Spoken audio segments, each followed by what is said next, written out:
आसफर, आसफर उठो। अरे यार बंद करो ना यार। आसफर मुझे लगता है कि बाहर खटका हुआ है, उठो भी नहीं तुझे। क्या? उठो ना, चलो।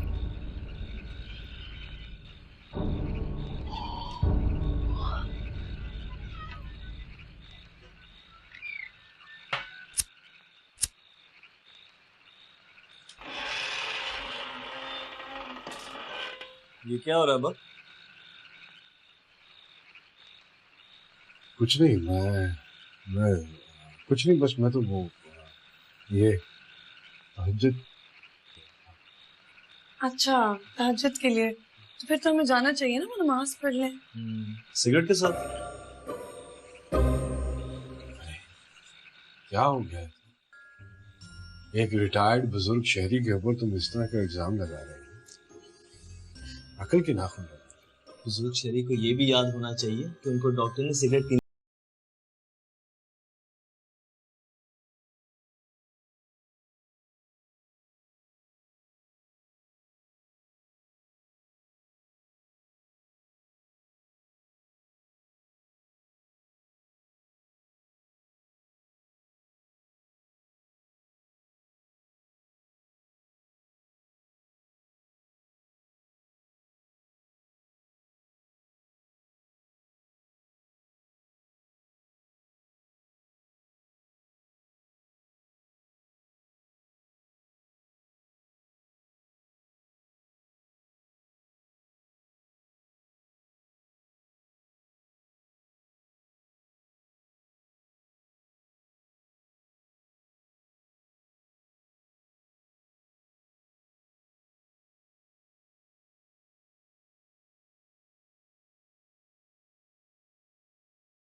मेरी अम्मा ने मुझ पे नहीं कभी लगाई थी जितनी तुम लगा रही हो। जरा भी तुम्हें मेरे जज्बात का कोई एहसास नहीं। और तुम्हें देखो, उसकी बगल में खड़े मुस्कुरा रहे हैं, ये नहीं कि उसको समझाओ। हद हो गई। चलो आप हटो मेरे रास्ते से। आपकी जेब में सिगरेट का जो डब्बा है वो भी दे दें, फिर चले जाएं।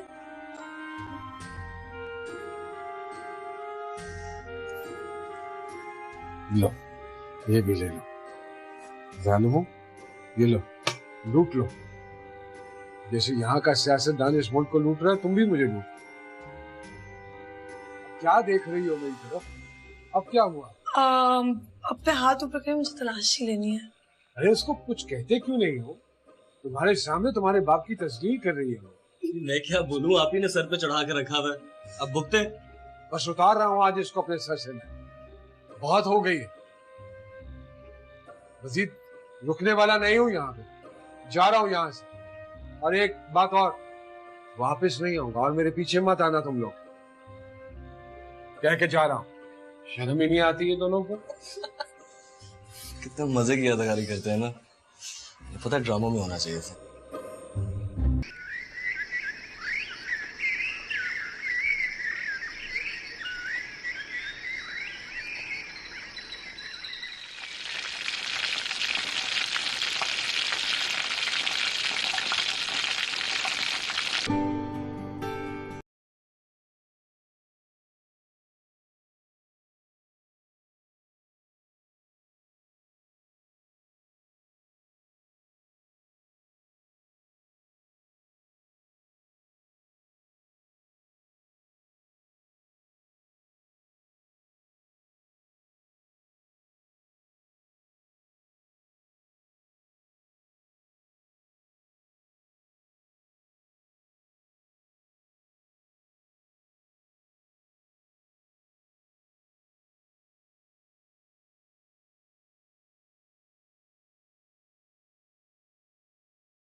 यार मुझे पता है तुमने आधा घंटा लगाना है, पहले नाश्ता बना दो फिर यूज कर लेना वॉशरूम। यार असफर वॉशरूम तो जाना। तुम कभी क्यों एहसास नहीं करती यार? मुझसे देर हो रही है, मैंने हॉस्पिटल पहुंचना है। मुझे एहसास नहीं होता, पड़ोसी आगे करते हैं तुम्हारा एहसास।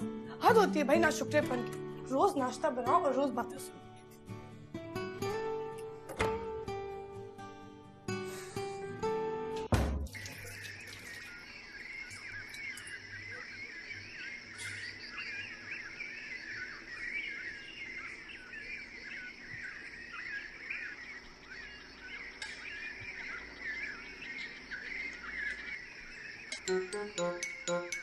अबू जी, आप किचन में क्या कर रहे हैं?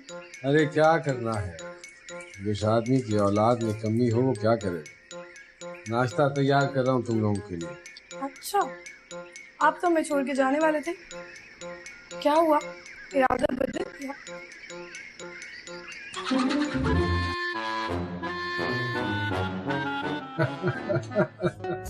I knew it. आप अपनी इतनी अजीम बहू को छोड़ के कहीं जा ही नहीं सकते।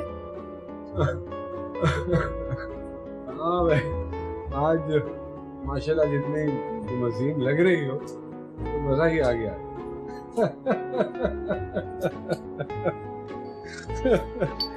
अरे वो दूध वाला आया है। मैं देखती हूँ। हाँ?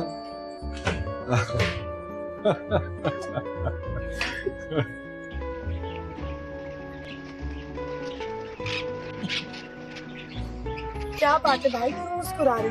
कुछ नहीं बाजी, कितना लीटर? तो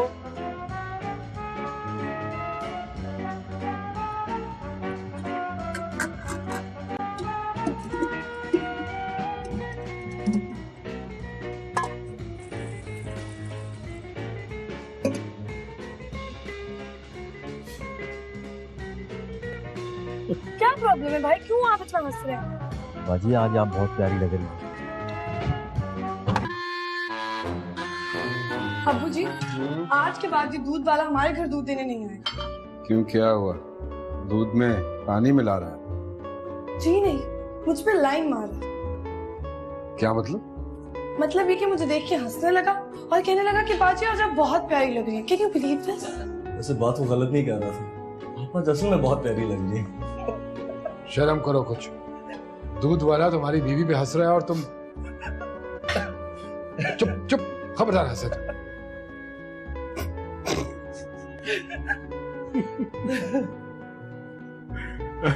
क्यों हंस रहे हो आप दोनों? अरे बेटा, जाओ जाके आईने में अपनी शक्ल देखो, जाओ।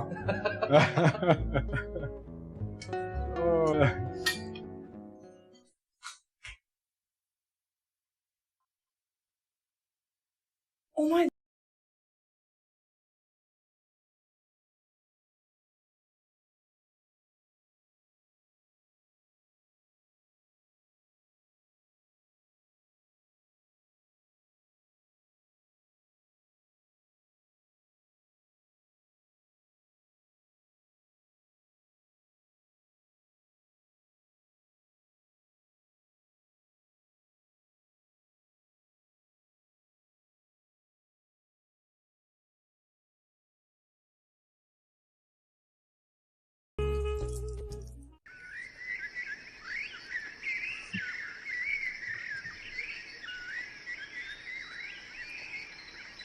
अरे अस्सलाम वालेकुम तैयब भाई।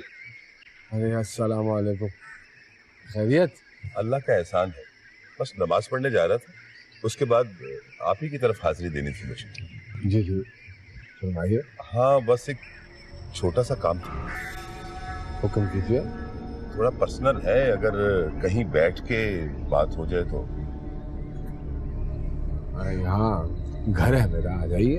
हाँ जरूर, अगर आप इजाजत दें तो मैं नमाज पढ़ के आता। जी जी, बिस्मिल्लाह। चले, मैं हाजिर होता हूँ। बहुत शुक्रिया, बहुत शुक्रिया।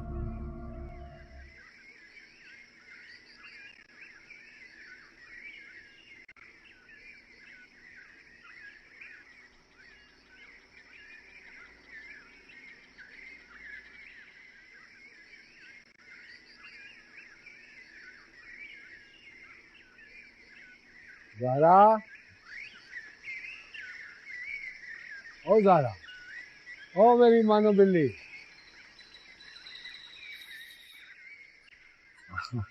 हद होती है अब्बू जी, आपने तो मेरी छेड़ी बना ली। मैं कोई बिल्ली बिल्ली नहीं। अच्छा भैया, अगर तुम्हें बुरा लगता है तो नहीं बोलेंगे। वैसे अजीब सी बात है, हमारे सिगरेट पीने पर तुम पाबंदी लगाती हो, तलाशियां लेती हो हमारी, रातों को हमारे कमरे में छापे मारती हो, और हम तुम्हें मानो बिल्ली बोलते हैं तो नाराज हो, आगे से गुर्राती हो। हाँ तो आप शुक्र करें कि मैं सिर्फ गुर्रा रही हूँ, पंजे मारने पे नहीं आई।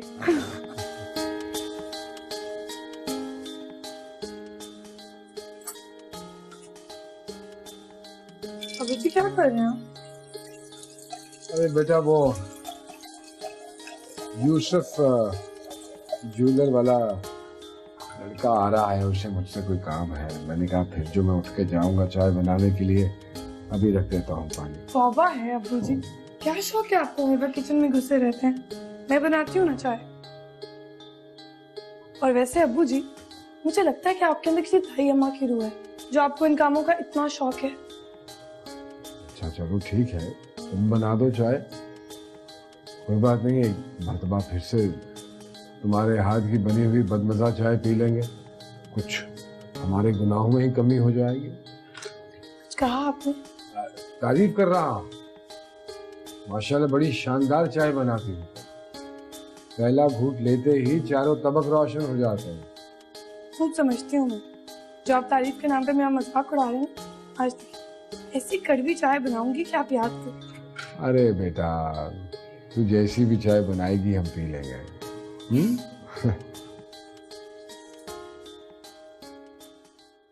आप वहां पे अरे तैयब भाई, मैंने तो आपसे कहा है कि ये आपके बाएं हाथ का खेल। देखिए आप काम बताइए, फिर देखते हैं कि वो बाएं हाथ का खेल है या टांगों का। असल में तैयब भाई, मेरा एक छोटा सा कारोबार है, उससे 2 वक्त की रोटी कमा के अल्लाह का शुक्र अदा करके सो जाता हूं।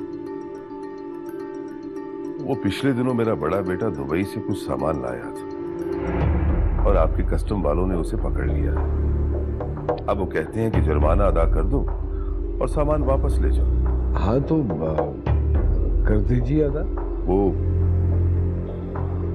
असल में सामान की कीमत से 2 गुना ज्यादा जुर्माना बताते हैं। क्या है सामान?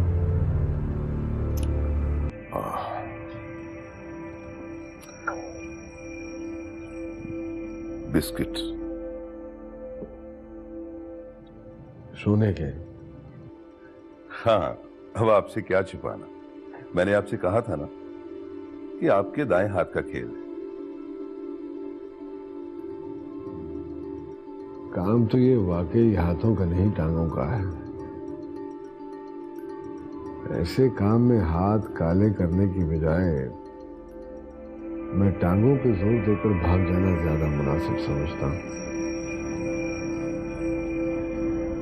वैसे भी मुझे मेरे रिटायर हुए 2 साल गुजर गए। देखिए तैयब भाई, आप इतनी बड़ी पोस्ट पे वहां पे रह चुके हैं, आपके वहां पे ताल्लुकात होंगे, कई शागिर्द होंगे। आपके एक फोन से मुझ गरीब का काम हो सकता है।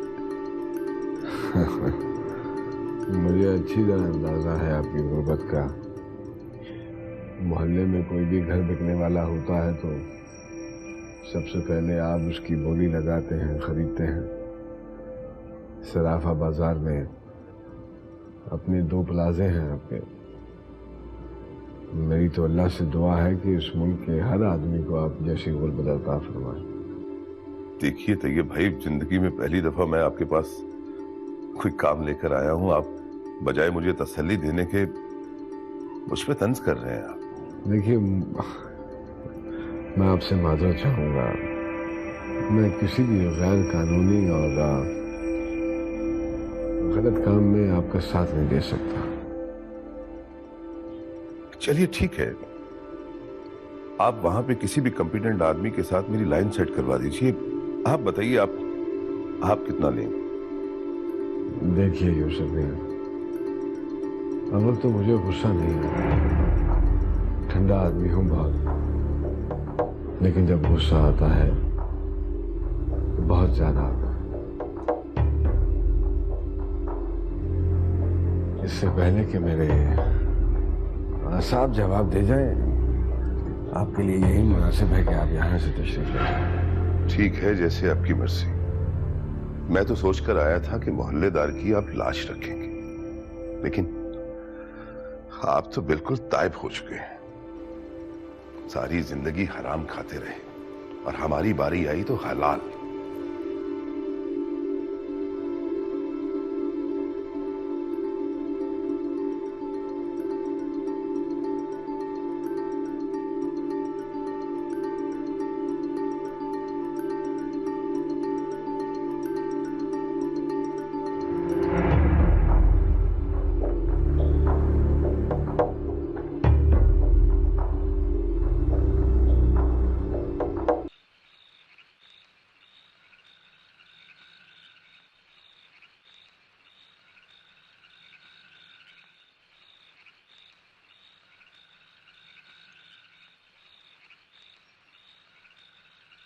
अबू जी आज बहुत इमोशनल हुए हुए थे। शरीफ आदमी इमोशनल होने के अलावा और कर भी क्या सकते हैं। हाँ लेकिन वो एक्चुअली में बहुत सैड लग रहे थे, नहीं? जिस इंसान ने पूरी जिंदगी अपनी कस्टम्स के पेचेक पे गुजारी है और रिश्वत का एक फूटी कौड़ी भी ना ली है, इस जैसे घर के अलावा और कोई एसेट्स ना हो, वो भी अम्मा अब्बा ने अच्छे टाइम पर खरीद लिया था तो मिल गया। उस जैसे बंदे से ऐसी कोई बात करेगा तो बुरा तो लगेगा। हाँ लेकिन लोगों का तो काम है बातें करना। अब लोगों की बातें सुन के आप अपना दिल बुरा कर लें और इस तरह ग्रामोफोन सुनने बैठ जाएं तो अच्छी बात तो नहीं है ना। तुम्हें उस ग्रामोफोन की हिस्ट्री पता? इस ग्रामोफोन की भी कोई हिस्ट्री है? बड़े मजे की है यार, अब्बा से पूछना कभी, बहुत मजे से बताते हैं। तुम बताओ ना। भाई अपने पूरे करियर में उनका एक ही हसीना पे सिर्फ दिलाया था और उसको भी कस्टम्स के सेफ हाउस से उड़ा कर ले आए थे। ये ग्रामोफोन अब्बू जी का भी ईमान डगमगा सकता है। अनबिलीवेबल। क्यों, वो फरिश्ते हैं क्या? तुम झूठ बोल रहे हो। भाई मानना है तो मानो, वरना मैं क्या कर सकता हूँ। बताओ ना। यार अभी नहीं, पहले स्टोरी कंप्लीट करो। हॉस्पिटल से फोन। हेलो,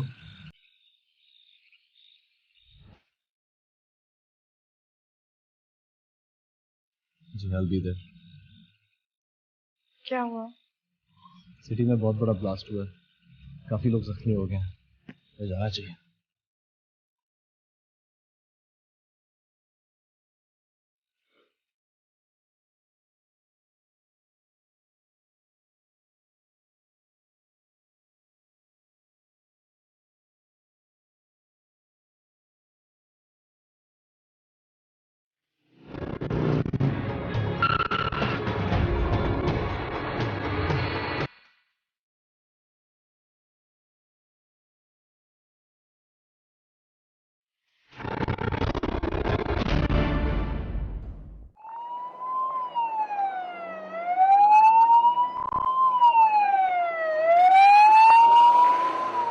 उसने तुम्हें छेड़ने के लिए कहा होगा।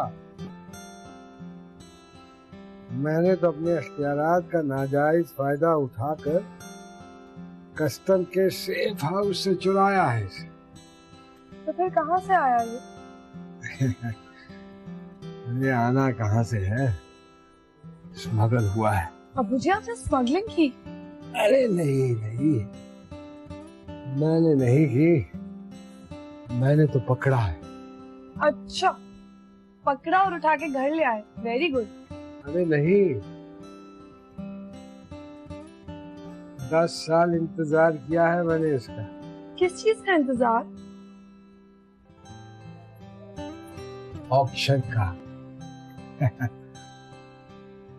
हमारे कस्टम में जो चीजें गैर कानूनी होती हैं और वो पकड़ी जाती हैं, 10 साल बाद उनकी ऑक्शन होती है। वाह, फिर क्या है, 10 साल मैंने इसका इंतजार किया। ओहो,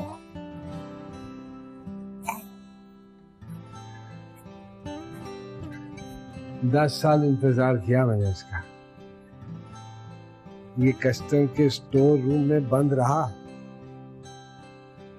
और मैं रोजाना अपने दोस्त की खैरियत दरियाफ्त करने जाता रहा वहां। आए, मैं बड़ी एहतियात से इसकी सफाई करता हूं। उस वक्त मेरी फीलिंग्स वही होती थी जो असफर को स्कूल के लिए तैयार करते वक्त होती थी।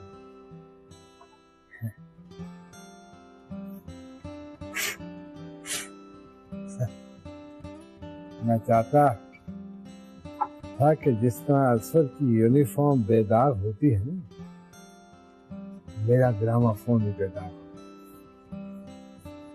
स्टोर वाले इसमें कुछ ना कुछ रख ना दें, ये टूट ना जाए, किसी कोने में फेंक ना दिया जाए।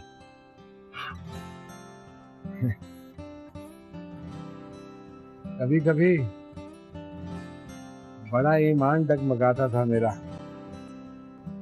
जी चाहता था कि इसे वहां से उठा कर ले आऊं मैं। कौन पूछेगा, लेकिन अब मुझे इंतजार में मजा आने लगा। मैंने सारी जिंदगी में सिर्फ 2 चीजों का इंतजार किया है, एक असफर के जवान होने का और दूसरा इसकी नीलामी का।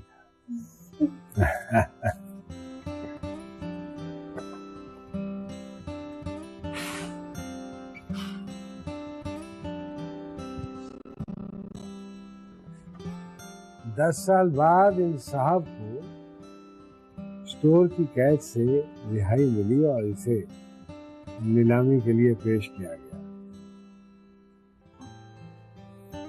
मैं नीलामी के रोज खासतौर पर असफर को अपने साथ लेकर गया था। गालिबन 14 साल का था तुम्हारा शाह।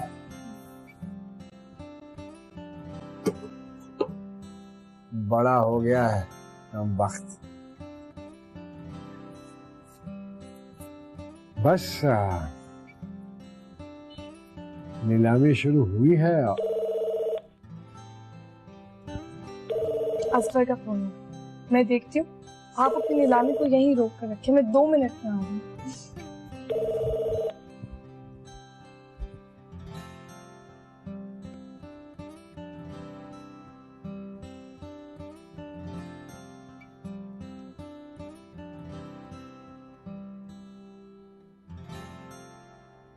अब्बू जी।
खत्म हो गया मुझे।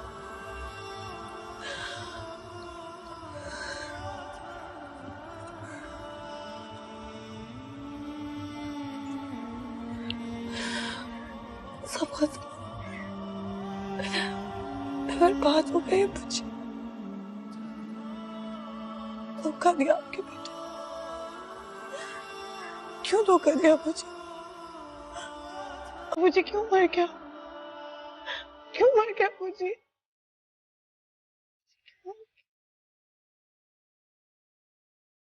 मरा नहीं है बेटा, वो शहीद हुआ है।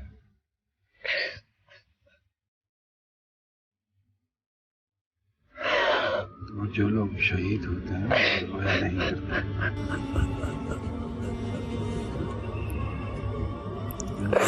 तकलीफ पहुंचती है बेटा, बहुत तकलीफ पहुंचती है।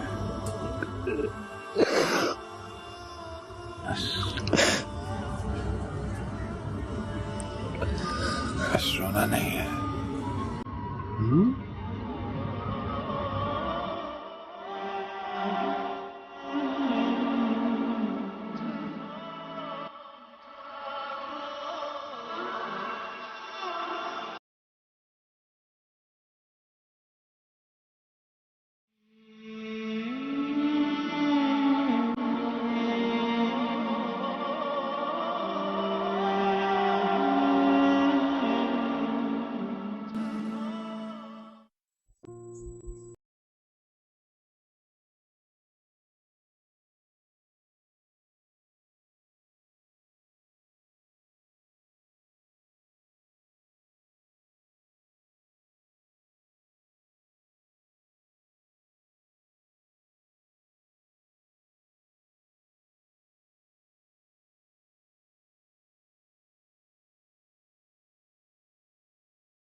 बिल्कुल तंग नहीं करूंगा तुझे, वादा करता हूं तंग नहीं करूंगा। वापस आ जा।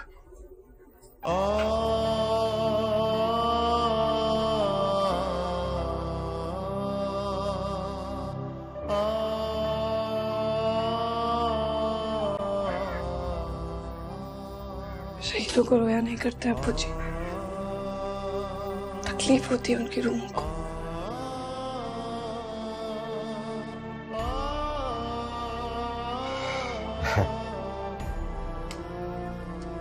बस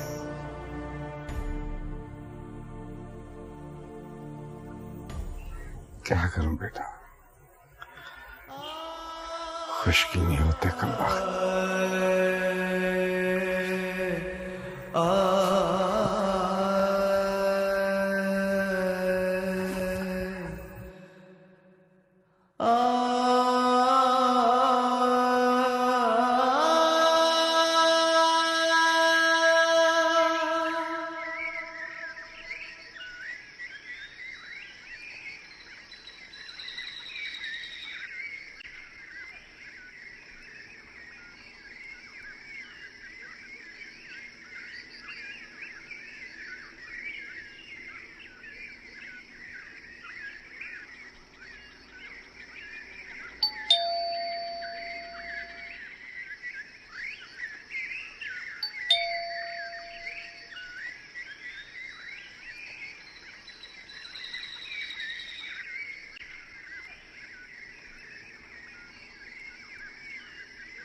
दुआ के लिए हाथ उठाइए।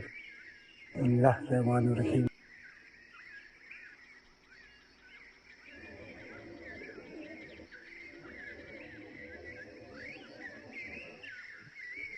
इन्ना अल्लाह व इन्ना इलैहि राजिऊन। अल्लाह ताला आपको सब्र जमील अता फरमाए। आमीन। चाय का कुछ करूं मैं? नहीं, ऐसी कोई बात नहीं है। हम तो आपसे एक शरई मसले पर बात करने आए थे। जी हुक्म कीजिए। तैयब भाई, हुक्म तो अल्लाह और नबी का है, हमारे जिम्मे तो सिर्फ उसका पहुंचाना है। तो जल्दी पहुंचाइए ना मौलवी साहब, ऐसे मसलों में ताखीर बहुत से मसले पैदा कर सकती है, पहुंचाइए ना। जी जी तैयब भाई, तो हम मरहूम असफर की बेवा के मुताबिक बात करने आए हैं आपसे। एक मिनट।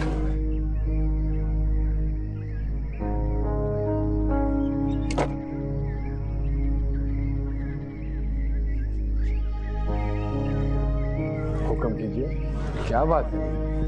तो तैयब भाई, आप बच्ची को उसके वालिदैन के घर भेज दीजिए कि वो उद्दत के दिन वहां पूरा करें।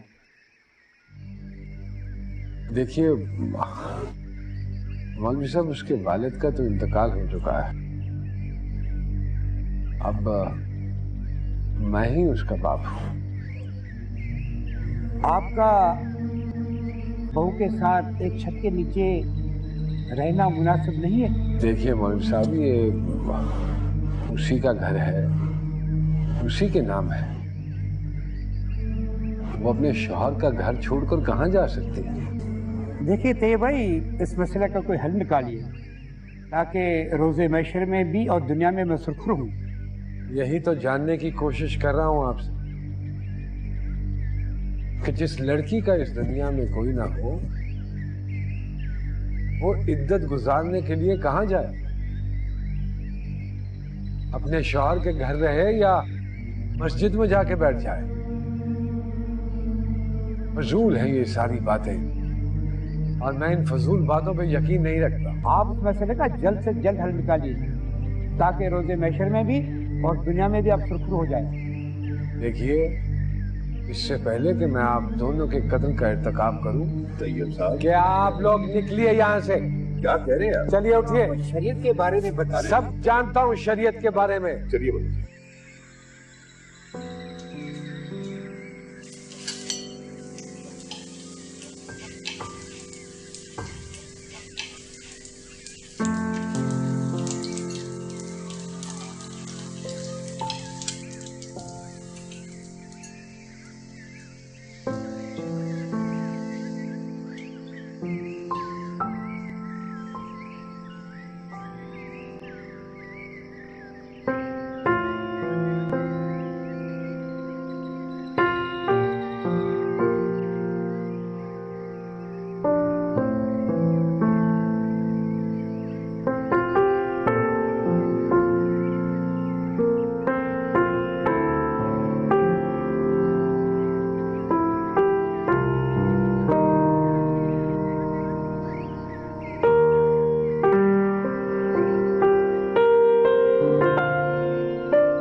बेटा जी अबू जी।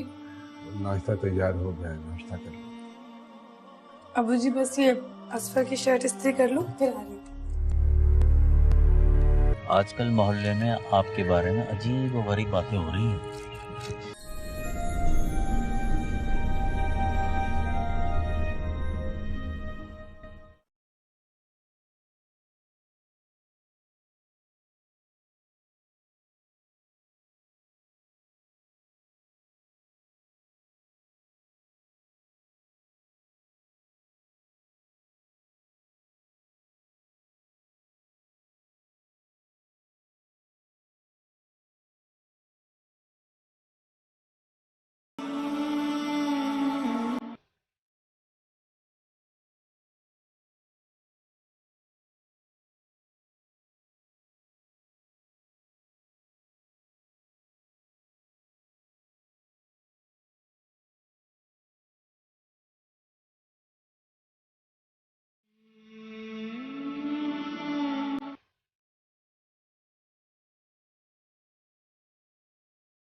बेटा जी अबू जी।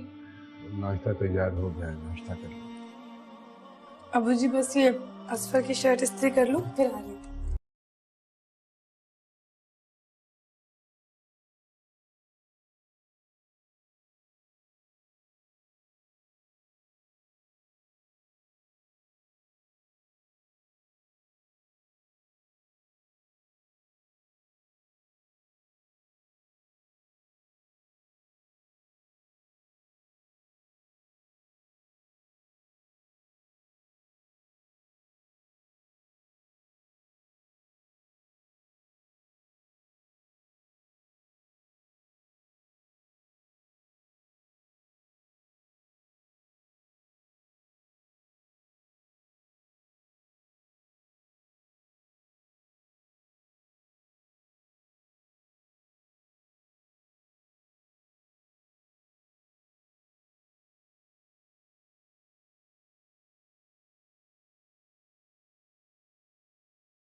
सलाम तैयब साहब। हाँ वालेकुम अस्सलाम। हाँ कितना? 2 किलो दे दो बस, बल्कि किलो ही काफी है। हाँ वही तो मैं कहूँ, एक बंदा कम हो गया है, फिर ये 2 किलो क्यों? मेरा मतलब है गर्मी है, ज्यादा दूध खराब हो जाएगा।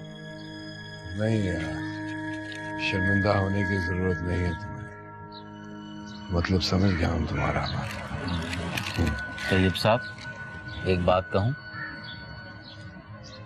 क्या? आजकल मोहल्ले में आपके बारे में अजीब व गरीब बातें हो रही हैं। मसलन? वो मौलवी साहब कह रहे थे कि आपने शरीयत और... अरे नहीं नहीं, तौबा इस्तग़फ़ार। वो तो ये कह रहे थे कि कुरान पाक के अरे बारे में... झूठ बोल रहा है वो, दिमाग खराब हो गया है क्या मेरा? इतना पागल तो नहीं हुआ अभी मैं। मोहल्ले वाले आधे पागल हो चुके हैं, वो तो कहते हैं आप पर कोई कानून लग सकता है। ऐसी कोई बात नहीं है। खामखा बरगला रहा है वो लोगों को मेरे खिलाफ। अरे पागल हो गया है वो मौलवी, जहलाना गुफ्तगू करने लगा है वो। कोई जरूरत नहीं है उसकी बातों में आने, और तुम अपने काम से काम रखो। क्या जरूरत पड़ी है ऐसे बातों पे वक्त जाया करने की। ठीक है, अच्छा, सलाम वालेकुम। हाँ, सलाम अलैकुम।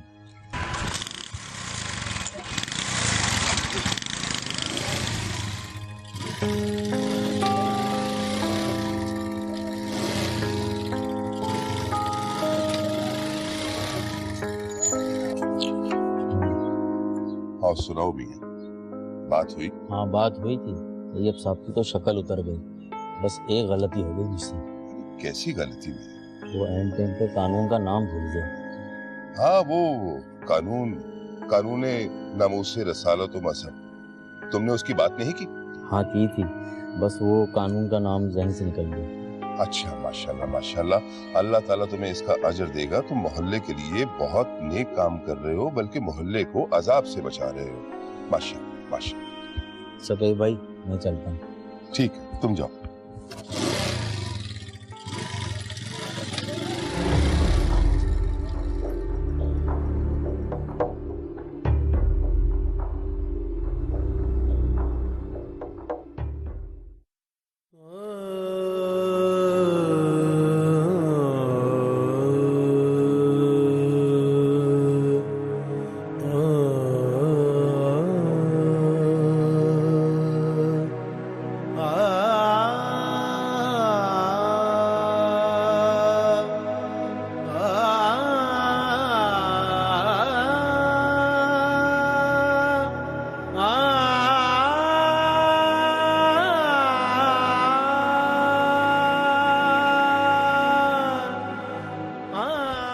बाबूजी चाय।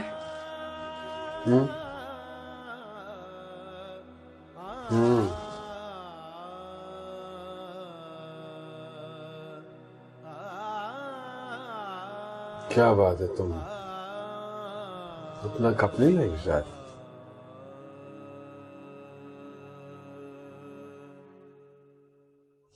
क्या हुआ बाबूजी, परेशान लग रहे हैं आप?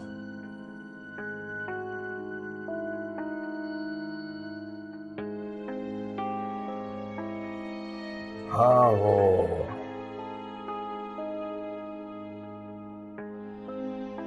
तुमसे एक मशवरा लेना चाहता था मैं। जी। मैं घर भेजना चाहता हूँ। क्यों? दम घुटने लगा है अब मेरा यहाँ। सोच रहा था कि इसको बेचकर किसी और इलाके में चले जाते हैं। अब वैसे भी यहाँ पानी का बड़ा मसला रहने लगा है। आपका दम घुटता है, पानी का मसला है या कोई और मसला है? और भी मसले हैं। सबसे बड़ा मसला तो वो है जो इस घर के दरो दीवार में रहता है।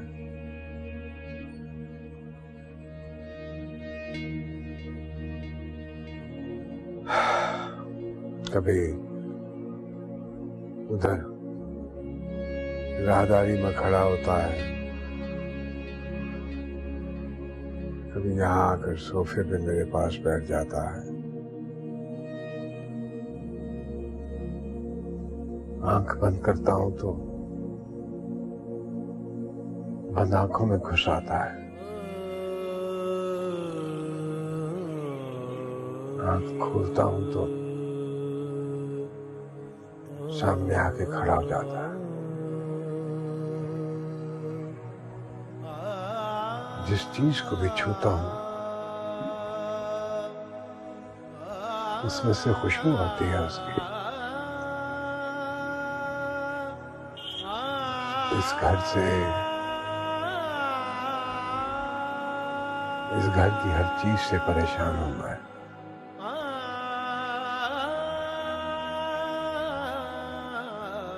हर चीज में रहता है।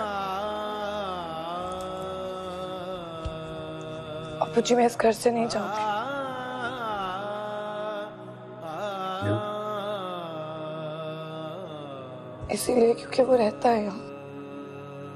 रहता था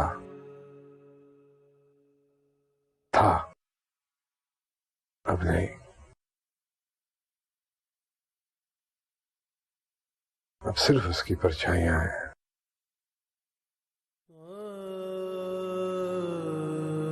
जो बावले कुत्ते की तरह काटती है, कांटों की तरह चुभती है। मुझे नहीं चुभती अब्बू जी।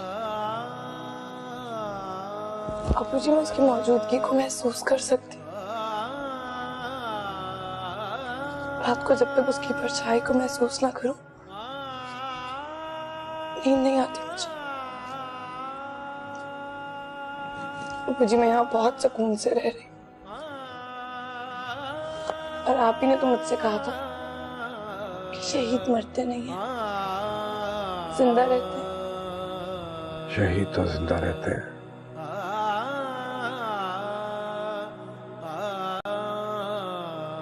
मर तो हम जाते हैं। तो इससे अच्छी बात और क्या हो सकती है कि उसकी याद में मर जाए।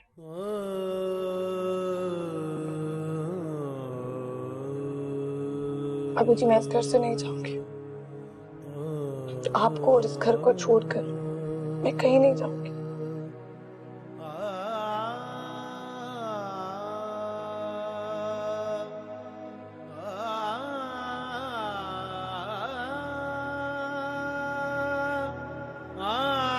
कभी नहीं जाऊंगी।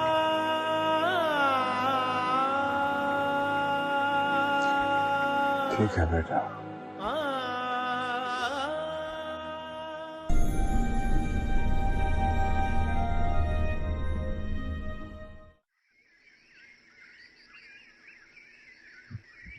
आप आ जाए, किन्नू ले लें, बढ़िया किन्नू है। अरे ये कहाँ लेंगे, उन्होंने तो अपने घर में कंगारिया नाड़ लगा रखा है।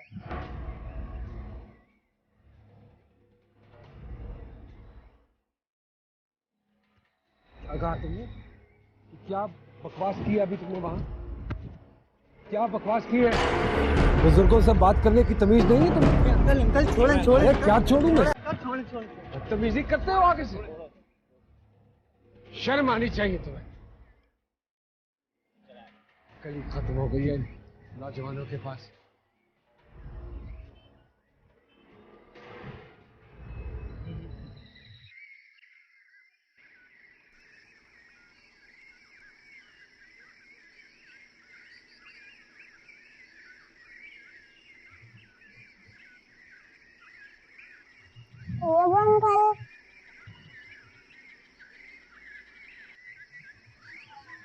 बेटा, तुम्हें पता है कि तैयब का मतलब क्या हो?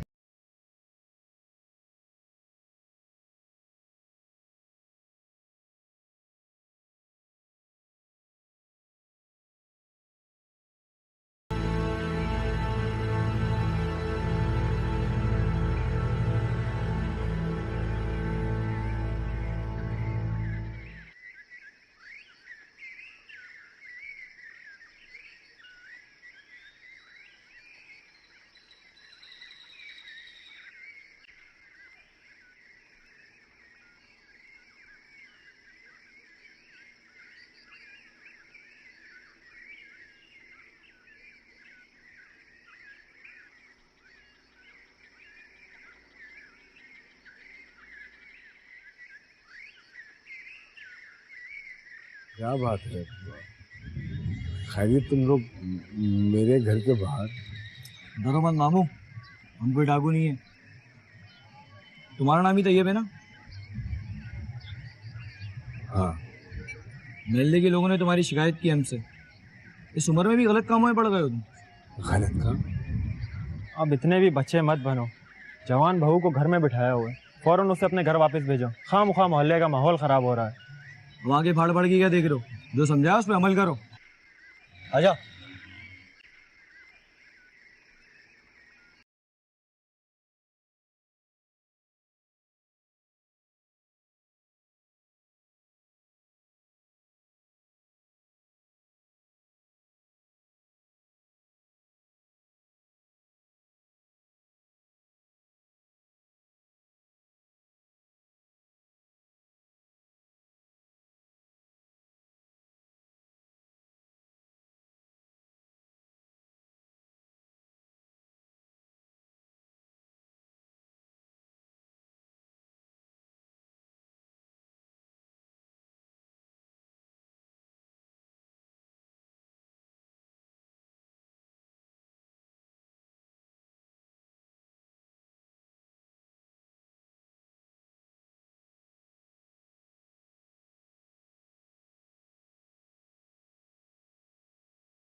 तुमने ये भी नहीं सोचा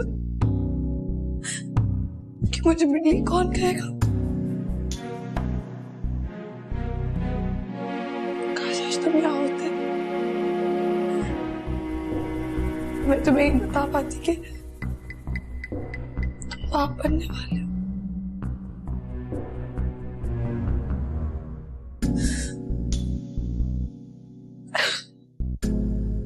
ये ले जी, 1 किलो हो गया। हाँ लेकिन 2 किलो कर दो। 2 किलो। क्यों, कोई मेहमान आने वाले? अरे हाँ, बस अल्लाह के करम से दादा बनने वाले हैं हम, तो इसलिए मैंने सोचा कि अब से 2 किलो ले लें।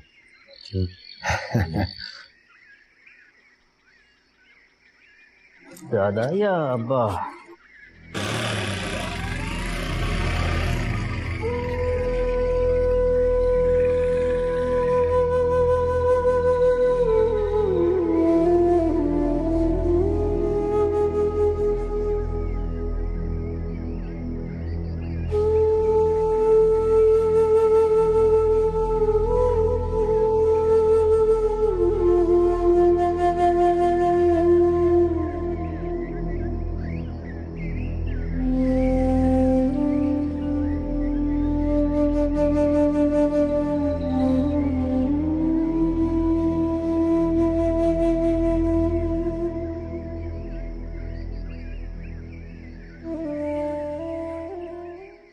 अभी तक की यही हो मामू?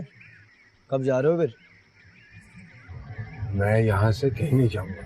चलो तो भी नमाज से चलो, हम लेके चलते हैं तुम्हें। बदमाशी करोगे तुम? तुम्हें अपने बाप की उम्र के आदमी से बात करने की तमीज किसी ने नहीं सिखाई? अगर मेरा बाप भी हरकत करता ना, उसको समझाने में सीधा सीधा ठोक देता। तो ठोको, खड़ा हूं तुम्हारे सामने, मारो मुझे। अब देखो गली के कोने कोने पे कितने लौंडे खड़े करता हूँ, ना खड़ा कर दूं तो मेरा नाम बदल देना। अरे जाओ, बहुत देखे तुम जैसे मैंने।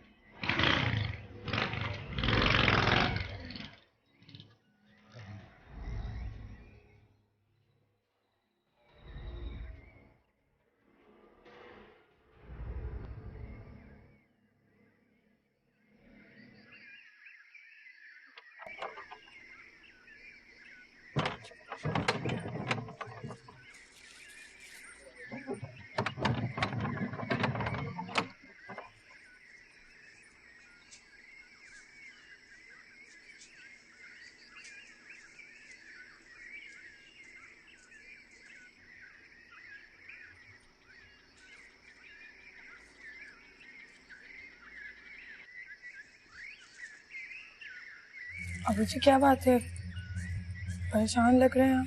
नहीं बेटा, बस वो यहाँ मोहल्ले में आजकल चोरियां बहुत ज्यादा हो रही है, तो मैंने एहतियातन ताला लगा दिया। बहुत गलत बात है, अपनी बेटी से गलत बयानी कर। गलत बयानी नहीं कर रहा हूँ बेटा। तो फिर मुझे बताया ना। सब कुछ तो हो गया है, अब क्या होना बाकी है? गलत काम है, इसलिए ताले तो लगाने ही पड़ेंगे। ये क्या कह रहे हैं आप? मैं क्या कह रहा हूँ, सारा मोहल्ला कह रहा है। तुम दोनों को तो खुदकुशी कर लेनी चाहिए, शर्म नहीं आती तुम लोगों को।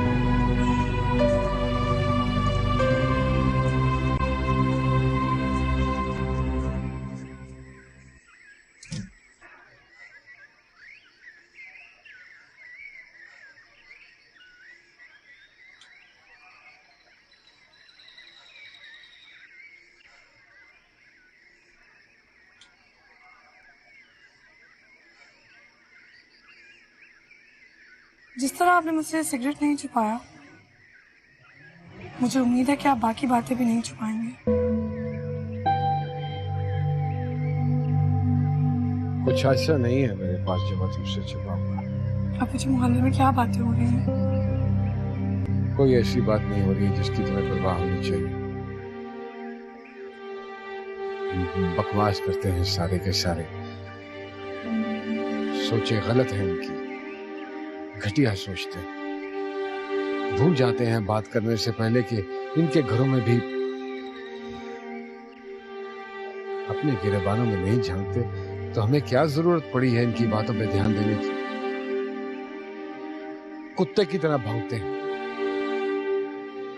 इसका मतलब ये नहीं है कि मैं लाठ लेकर इनके पीछे कुत्ते की तरह दौड़ूं।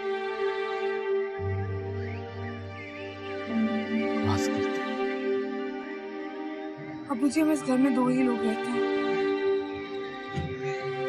तो हम आपस में बात नहीं करेंगे तो जाहिर है बाहर वाले हमारे बारे में बातें करेंगे। इसलिए बेहतर है कि बात कीजिए।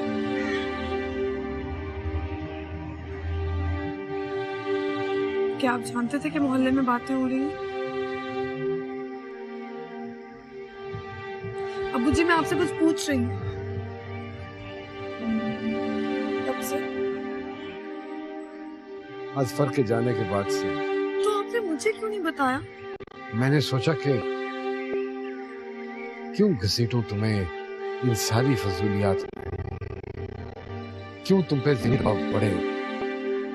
और इन लोगों का क्या है, इन्हें क्या पता कि हम पे क्या क़यामत गुजर रही है। मुझे आप मुझे क्या समझ सकते? एक कमजोर औरत। कैसे अंदाजा लगाया आपने कि मैं सारे प्रेशर्स बर्दाश्त नहीं कर सकती?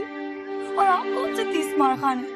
क्या आपने सोचा कि सारा प्रेशर मैं अकेले हैंडल कर लूंगा? मुझे मेरे साथ चाहिए। इतनी सी बात आपने मुझसे शेयर नहीं की। क्या लगा मुझे कभी पता नहीं चलेगा? तो देख लीजिए, मुझे पता चल भी गया और मैं आपके सामने खड़े होकर चीख भी रही। शायद आपकी बातें मुझे खुद बता देती तो मैं एटलीस्ट ऐसे रिएक्ट। मैंने कहा ना बेटा कि मैंने मुनासिब नहीं समझा।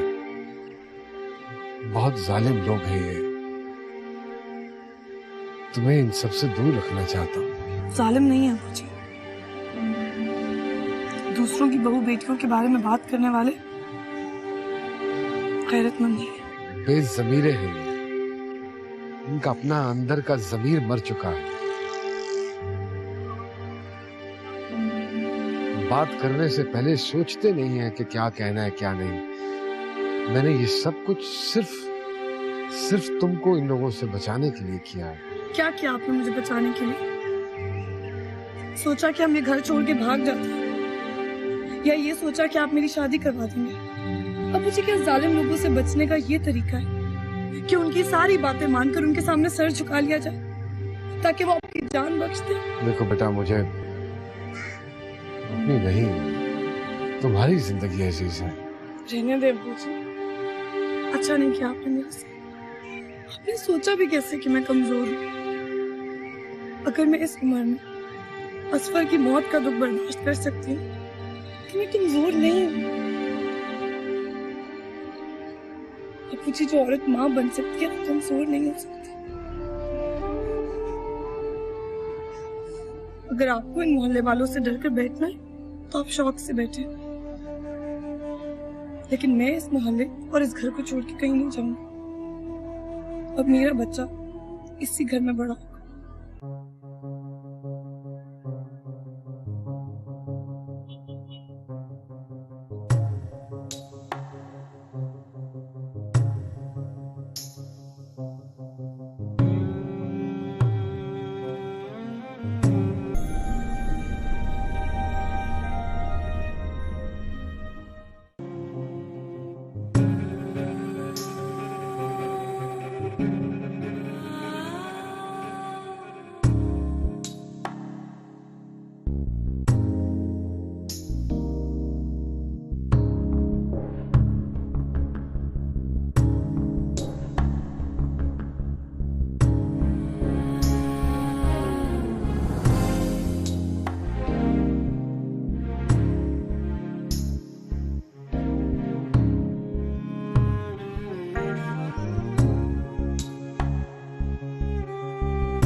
से चले जाए, मुझे आपसे कोई बात नहीं करनी।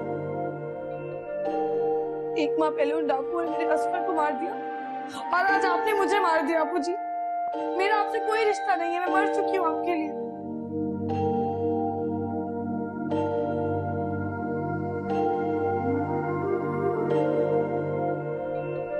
आपू जी प्लीज जाइए यहाँ से।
ये क्या कर रही हो?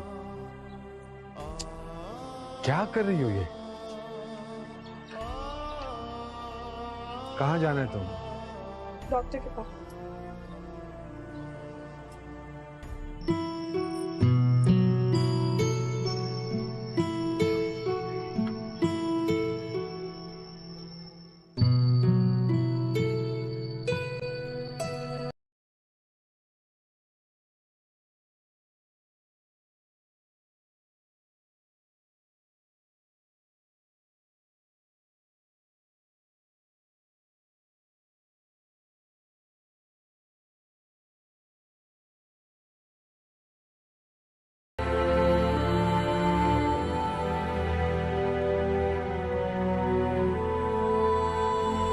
माशरे में फैले जहालत के अंधेरे उन रिश्तों को भी नामहरम बना देते हैं जिन्हें मजहब ने हमेशा के लिए महरम करार दिया।